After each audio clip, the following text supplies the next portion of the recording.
That hurt.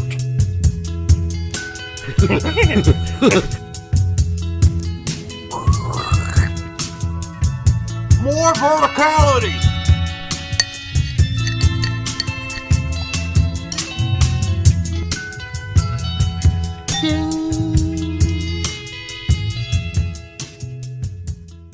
Now they're changing what is now the octagonal.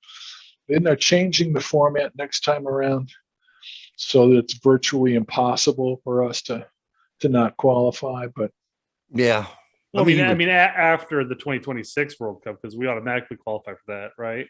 By hosting the World Cup, we have it. So after that, yes, because there's talk about how, and I don't know how the new format's going to be, but there's talk about the classic USA versus Mexico matches that we've had over the past couple decades being a figure of the past, because it's very unlikely we'll ever have those moments again in the new format. Again, I don't know how the new format's set up, but that's what everybody's talking about. Well, it's a whole new world out there. It's a whole new world for MLS. It's all, you go back to when you started out talking about big soccer. It was a wonderful time. It was between the U.S. Mexico in 2002 at Crew Stadium, and which people still call the Woodstock of American soccer, and that's a little over dramatic, but it's true. I like that. It's kind of like it's kind of like 80s porn. It was the golden age of porn, and right up our alley. Yeah, that nailed it. That was the golden age of American soccer, and it's over, and that's okay. But we can't keep looking for Nina Hartley wandering naked on a beach in the Caribbean when now all you get is a cell phone video of 8 guys using some stripper's face for target practice. It's different. It's great description. Perfect, absolutely perfect. Apropos. I was never a fan of Nina Hartley, by the way. Even in the 80s, I was more. Well, you can't really say that. No, me neither. Yeah, wasn't into that. I was reaching for Ginger Lynn, but yes, I couldn't come up with it quick enough, so I had to go with me. Ginger Lynn. She would have been perfect. Ginger Lynn was the bomb. She was the bomb. There is no doubt about it. Something. And before I found out was wild. Before I found out that Tracy Lords was underage, that was pretty hot too. I didn't know that at the time. None of us did. So that came out a long time after that. So. None of us did. Yeah. A bunch of people who went to jail didn't know about that either. We can't be blamed. I think they all got off. Oh God, that's a word way of saying that. They got off of going to jail eventually because they could prove she had a fake ID or whatever that was, and so they didn't know she was like 16 years old or whatever she was. I think it was as early as 50, if I remember right. But this is going into. I don't know. I really. I don't think, and if my wife hears this, I don't want to get in trouble. So, all right. Tracy, who? I don't know what these guys were talking about. Porn? What? Porn? That word is porn? I like me some porn. Oh, Jesus. Where have we gone wrong? I know we've gone wrong, but it's okay. That's part of this show. We do it all the time. All right. So you think we're going to qualify? No big deal. And I think. What do you think? I think there's a risk, but I think we need to beat Panama. And if we don't beat Panama for whatever reason, because we're starting in Mexico, right? We're probably going to tie or lose that game. And then you have to beat Panama. And then we're off to Costa Rica, where they've got everything to play for, presumably, in that game to get the 4th spot. So I don't know. I'm nervous. I'm nervous, Phil. Let's look at our 2 away matches, Mexico and Costa Rica, both places we've never actually won before. The odds are that it could be very dangerous. Never won in Costa Rica. No, but we're in a very I didn't know fortunate that. state right now where Mexico and Costa Rica are shadows of their former selves. So if we were Okay. ever going to win away in Mexico or Costa Rica, this would be the cycle to do so. I mean, ultimately, Costa Rica is sitting 5 points behind us. I mean, assuming that we beat Panama, we should beat Panama at home, because if we can't beat Panama at home, we're in the same situation of 2018. I mean, come on. But I mean, we should be. I mean, we're assuming that Costa Rica is going to come out and flat out net 9 points this cycle. I mean, this window. It's possible, but I mean, it's unlikely, and we should qualify within the top 4. Now, hopefully, the top 3. But let's just say, Bill, what do you think? Yeah. Well, I don't know, because qualifying is a strange beast, and it's more true. I mean, the whole thing in soccer is winning at home. You got to win at home, and in qualifying, and particularly in CONCACAF, but I mean, assuming you're not playing St. Martin or Cuba or something. Where you better beat them on the road. You really have to win at home, and I think the U.S. is going to win at home, and I think they'll hold home just fine.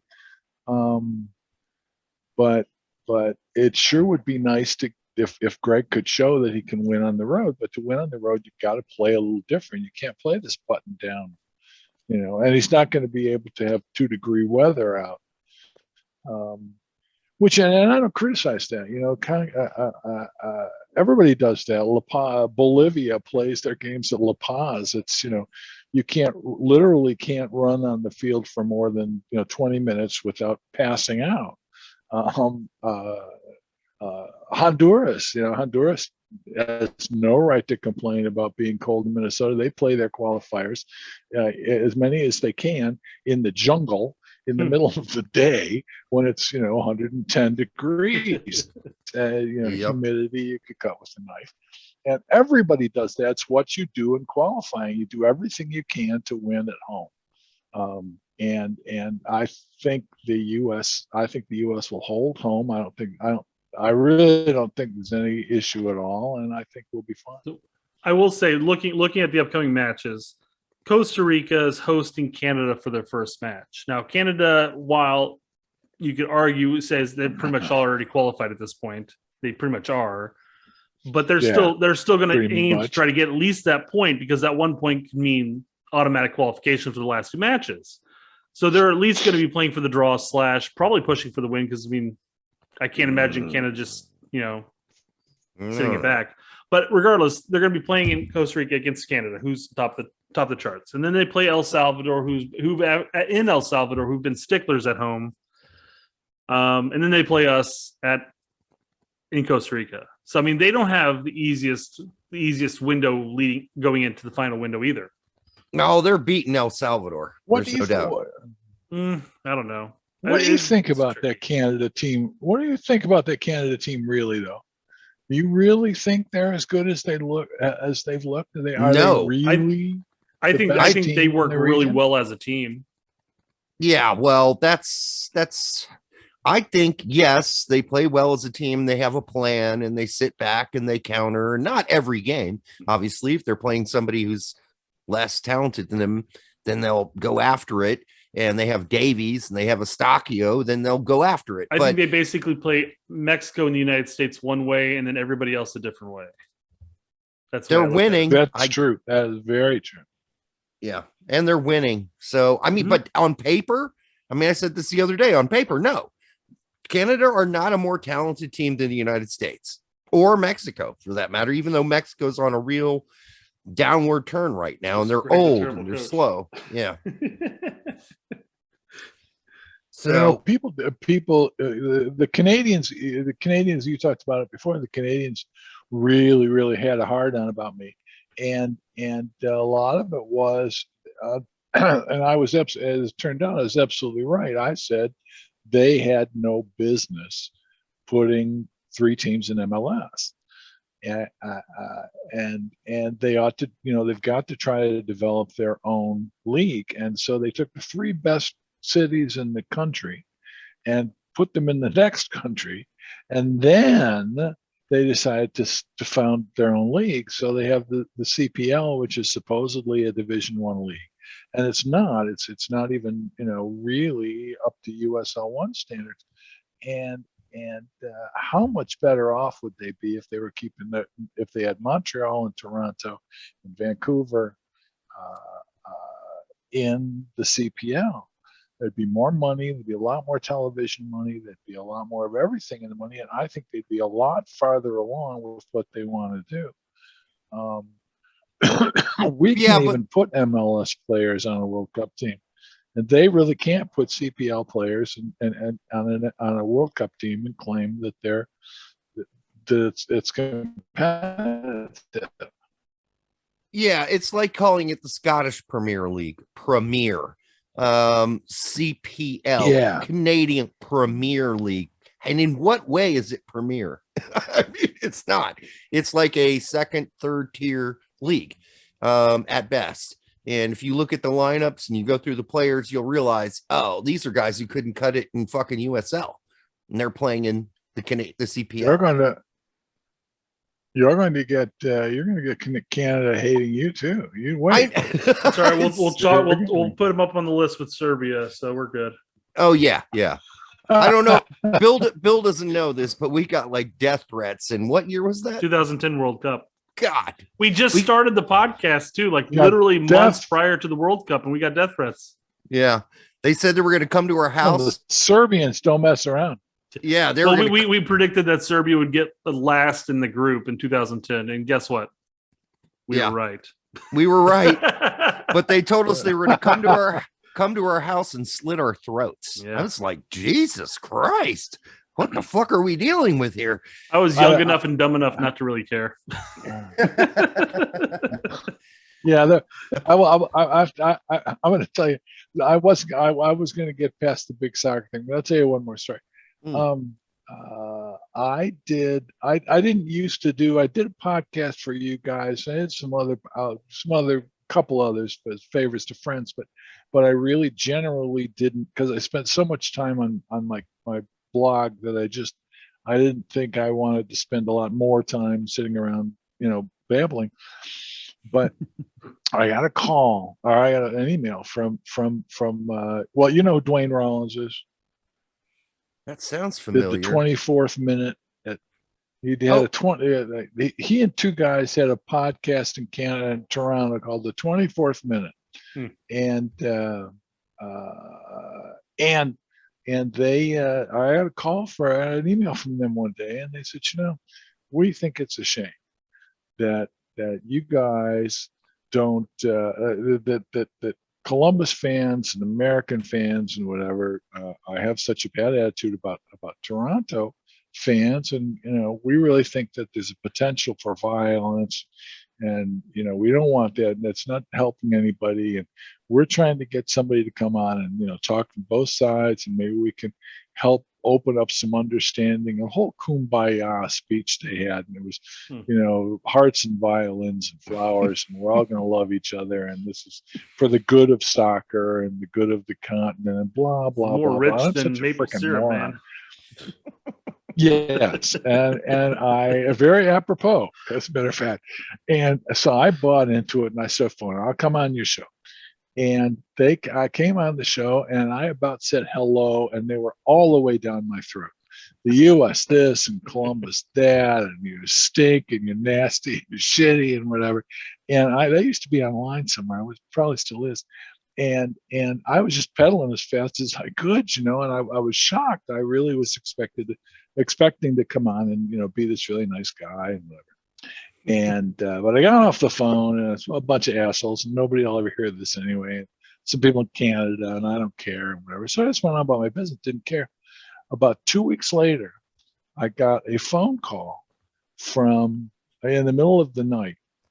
And it was clearly placed from a bar. There was a lot of noise, a bunch of guys yelling, and all these people were screaming into the phone, "I'm going to fucking kill you. You're an asshole. You're all this just appalling. It's terrible stuff. Yeah. And I didn't know where it was coming from. I didn't know anything about it. And they never identified themselves, whatever. So the next morning I called the phone company. It was Verizon, I guess, and they reported it. I said, can you? I don't know where this came from, but can you block this number, whatever, blah blah blah. And the very nice people took it down. And that afternoon, I got a call from Homeland Security.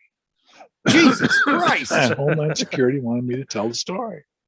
They want to tell the story because they considered this to be and because Verizon had told them that the call had originated from out of the country. So I told Homeland Security the story, and the next day I got a call from the FBI. They wanted to hear the story too, and so I told them the story. And Good then Christ. 2 days later, I got a call. I swear to God, as God's my witness, I got a call from the RCMP, the frickin' Mounties, called me, and they had opened a case file for international terrorism for this phone call that I'd gotten. And they traced the call, and it was a burner cell phone that somebody had bought at a Walmart, and it was clever, but they'd forgotten that they had to buy minutes, and somebody put the minutes card on a credit card, and they traced the credit card and went back to these guys, and that's where they got the phone number, and that's where they got the credit card, was these 24th minute guys. Now I don't think they were on the phone, but I don't think they gave but I think they gave the number to this guy so they could harass them, and a bunch of guys got really drunk and got on the phone and started threatening me. And I don't know. I mean, after that, I don't know. I never called, I never inquired or whatever. But no, at one point they had Homeland Security and the frickin' Mounties chasing around after these people who were harassing me. It was hilarious. It was really funny. All right, that is a crazy story, and so we're gonna go into like the sort of lightning round, and then we're gonna call it a night. But okay, are you ready for the lightning round? It's not that bad, Bill. I promise. All right. Okay. I'm petrified, but okay. Dan Loney, still in touch with Dan? What's he up to? I haven't seen Dan or talked to Dan in a couple of years now. I used to invite him up to crew games, and he'd sit with me and stuff. Dan Loney is a tremendous guy. He's a little too left wing for me.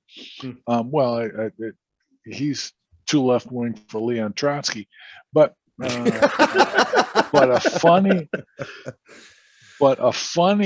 guy, and I love Dan dearly. Yeah, he lives in Cincinnati, by the way. He was a Galaxy fan for years, and he probably still is a Galaxy fan. And he and his family moved to Cincinnati. He got a job down there. The move from more or less LA area to Cincinnati.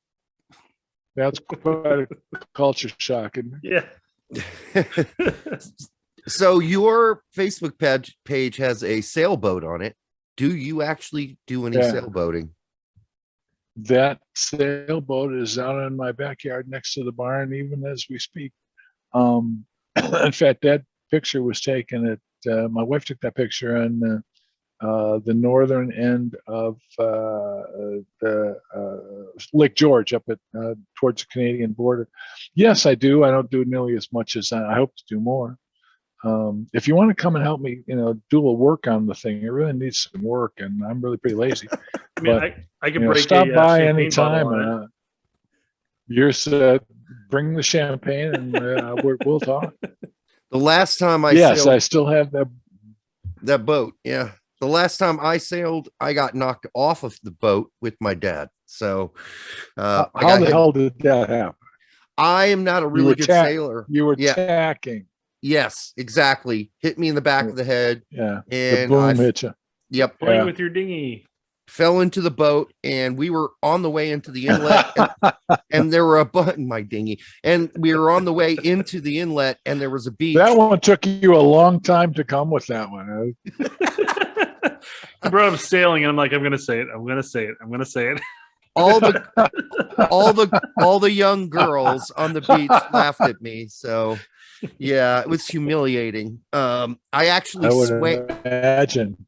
Yeah, I swam home. I didn't even get back onto the boat. I just swam home. It's because your dad, sorry, 100 yards away from you. dragging your shame along with you.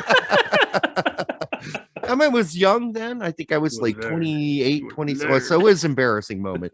All right. Is this in fact, Bill, the best generation of American players you've ever seen? Is this the best generation? I really liked the Bruce Arena 2002 team. Mm-hmm. Me too. There were guys in it you could just, who couldn't love a guy like Friedel, who turned out to be a complete douche nozzle, but at the time they were his Phil, but all those guys, Brian. Sorry, go ahead. Sorry. Keep cutting you off. No, I was going to say Brian McBride. What a man! Mm-hmm. Kobe Jones. How do you not like a fierce guy like Kobe Jones? You can even go down as far as clowns like Joe Max Moore, Josh Wolf, so many, Claudio Reyna. There were just so many guys that you liked, and so maybe that colors the fact that I really like that I really think that's a great team. My problem with the U.S. team now is I don't feel like I like these guys that much. There's some good players, Christian Pulisic, yeah, he's wonderful. But I just don't have the same feeling. It's because I'm older and it's not, it changes. But I just don't feel. Did you? I don't feel like jumping up and waving the American flag. Did you like Jed's fake old hammy on his celebration from his goal against El Salvador? Jedi? You're using the term Jedi. I don't know, Bill. Do you know who Jedi is? I have no idea. Our left back, Anthony Robinson. Anthony, yes. Well, Anthony is. Sure. They're okay. I'm not saying that I dislike them. I'm not saying that they. I want to throw things at the TV when I see their face, but they just don't light my fire. I don't. Well, McKenny's one of the too much of a fan. There's definitely some characters. Yeah, McKenny's. I like McKenny. Yes. I really do. I like him a lot. And I do like the fact that Jedi in his press conferences is like totally no bullshit. Same thing with Luca De La Torre. We would never have figured this out if Berhalter didn't finally call him up. I don't know if you saw that interview, Bill. What do you got? But Luca De La Torre was like, I deserve to be called up a long time ago. In the interview. He basically said, paraphrasing here, of course, he said, that guy asked him like, hey, how do you feel about your performance today? And he basically said, I feel like it's the same performance I put at club level every day. More or less saying, I should have been called up a long time ago, man. Well, that's ballsy. Confidence is a good thing. Yeah. Let me ask you. Can I ask you a real quick couple of questions? Mm-hmm. Go for it. Let me throw you guys a couple of names. Zach Steffen. Questionable. I mean, injured all the time, number one. And I still think Matt Turner's a better shot stopper than he is. But I don't know. I mean, he doesn't play enough for me. That worries me. To be fair, though, Canada wouldn't have gotten their first goal if it was Steffen in the box because he wouldn't have kicked it 50 yards up in the air. That's true. So now that Turner is going to be sitting the bench in Arsenal and Steffen's going to be sitting the bench at City. I don't know who you're going to pick anyway. Who's your third choice? Evens itself out. Horvat's sitting at Forest and Johnson's playing at City or in New York. Yeah, Jossie Zardes. I mean, what's there to say? I mean, he just he got almost a full game and he just didn't perform. He needs to go. I appreciate Zardis's effort that he puts in every match. He's a workaholic, but he does work. He's not in our top five, in my opinion. Nah, I don't think he should be seeing the lineup. And there is an article that just came out in the Atlantic, and you guys brought this up, Derek, on the last council meeting, basically talking about how that there's a lot of shit being talked on Twitter and social medias about players and stuff like that. Not all of it's constructive by any means, but I mean, simply saying that somebody like Sargent rolled on, or somebody like that, aren't suitable to be on the 23-man roster that's relatively constructive. That's not saying that they're garbage players and they don't deserve to touch a ball ever again. Some people will say that, don't get me wrong, but most people are sitting there simply saying, yeah, Roldan's not the best option for our midfielder. Zardes is not in my top 5. That's not hate, if you will. Yeah, it might be, but it's not. Right. But those were interesting. Jossie is kind of one-dimensional. Yeah. I kind of like a guy who can body up in the box and score with his he can take up space, and he can, yes, that's exactly right. And he can hold his own physically in the box, and in a World Cup sometimes that's it gets rough down there, that. But I mean, as far as the physicality is concerned, what does say DK or PFOC or even Sargent for that matter? I mean, I'm not saying Sargent and Zardes are equal, and I'm not even saying Sargent should be playing as a striker at this point, Berlin. But I'm just saying that there are a number of strikers that bring a lot of the same attributes, but are better players in general. Yeah. Well, DK is more athletic, that's for sure. DK's a guy that you really want to like. You really want to see him do well. But in a way, it's kind of like Zardes. You send him out there and you hope for the best, and it just doesn't happen. But boy, with him, you really think it ought to.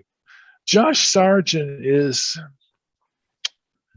I don't know. He's he doesn't have it. He doesn't have what I wouldn't give for Landon Donovan one more time. A 32-year-old Landon Donovan one more time on that team. Yep. On that team, it would make all the difference in the world.